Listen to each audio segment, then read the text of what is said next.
I'm Stephen Richmond. I'm directing Best Wishes. I'm an executive producer and also one of the sort of founders and creators of the project in many of the concepts. And I'm actually from the production company that's producing the project was a company that I helped found. So I feel like I'm very kind of in there. One of the great things for me with this project has how much I've got to be able to work with other people, with other producers, with co-directors. And people I've worked with before, and completely new people like Charlie and Anish. Yes, I am a nerd fighter. I have been a nerd fighter for some time now. I started watching in September or August '08, I think. And I've slowly got more involved ever since then. And I was just watching one time and I thought, I have to make a movie about this. I have to make a movie about this group of people. And it's not even just Hank and John specifically, it's much more about the people who are outside the sort of bubble of YouTube fame, the sort of the everyday nerd fighters, which I found kind of fascinating.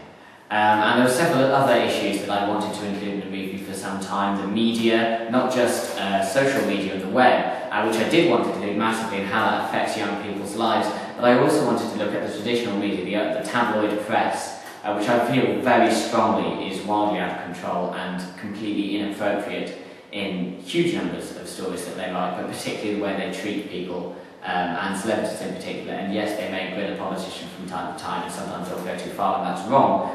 But it's not as wrong, not nearly as wrong as when they're stalking Keira Knightley in the street, because whether you like her acting or not, and I've met people who despise it and also love it. At the end of the day, her job is to try and entertain us and make us happy, and that does not give us the right to treat her as some toy that we get to play with, or some soap character that we can watch the life of unfold. Tell us about the birthing process of Best Wishes then. It actually came to me, as many ideas do, in the shower.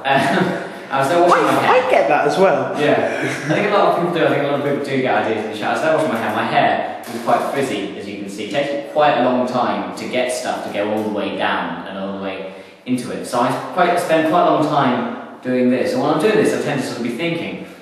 And I was kind of thinking about, sort of from quite a selfish point of view to start with, about my life and how nerd fighters have affected my life. And from that, I started thinking about how it affected all our lives in general.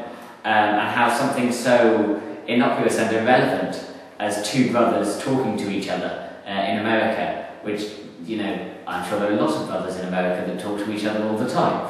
I'm sure they see each other, but that hasn't affected my life in any noticeable way, whereas these two did. And it's kind of bizarre that such an unimportant thing would affect our lives so positively in a time when we're so often told by the media about how awful life is, and how this is terrible and this is terrible, and how the internet is dangerous and only full of porn. It was nice to have a positive story, and a lot of the stuff that's told to kids nowadays is, this is how you mustn't use the internet, you must never do this, you must never do this.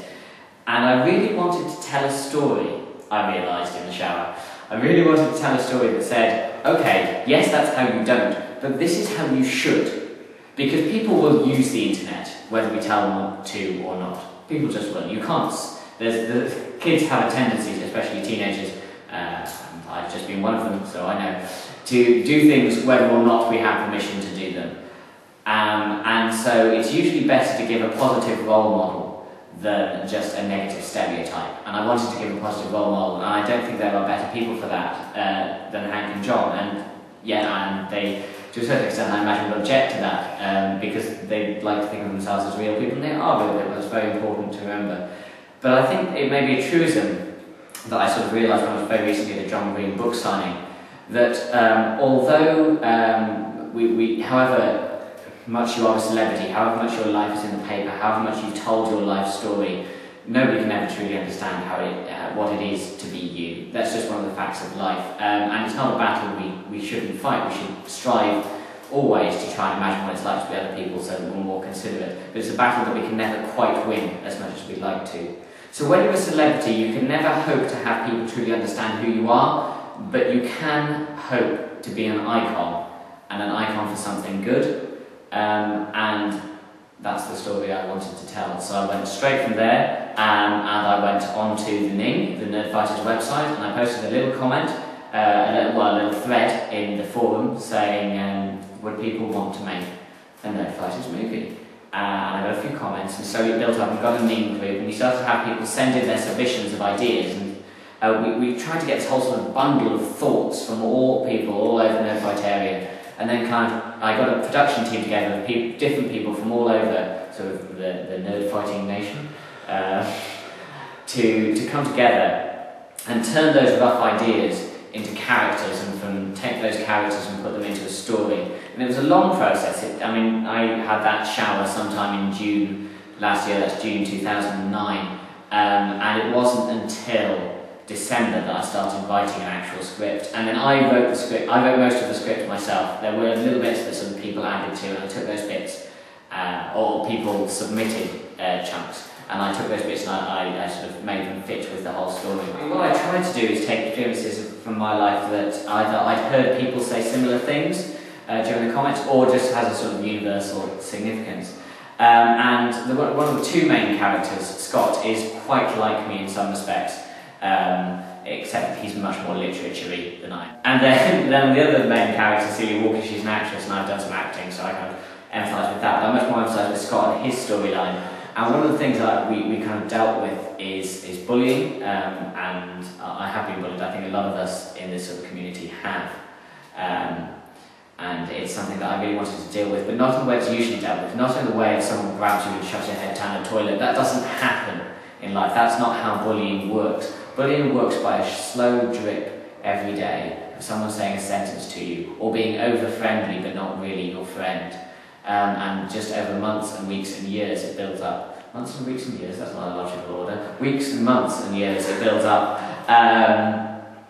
to something that's infuriating, insane, and changes your whole personality. That's something I really wanted to put Scott through, and then I wanted to save him. And the other story, which I think is a fairly universal thing, is about the girl you fall in love with, the first girl you fall in love with at school. And there are certainly some aspects of me that are in Scott's relationship with the first girl he falls in love with, but I think also I try to make it quite like the characters in John Green's books, and the female character there called Gwendolyn Matthews, is sort of slightly like a John Green heroine. She's not any one of them specifically, although she does seem to have the Margot haircut, which was entirely coincidental but brilliant. So yeah, there's certainly aspects of my life there, but I think I try to pick things that are fairly universal. And so we had a script by April sort of time. And once we had a script, we obviously started casting, and now we started production in June-ish. It has been a challenge because the cast is so huge. I've tapped out every contact I've had to try and make this film. I've started tapping Leo's contacts as well, which is how people like Alicia became involved in the project, who's playing Celia Walker.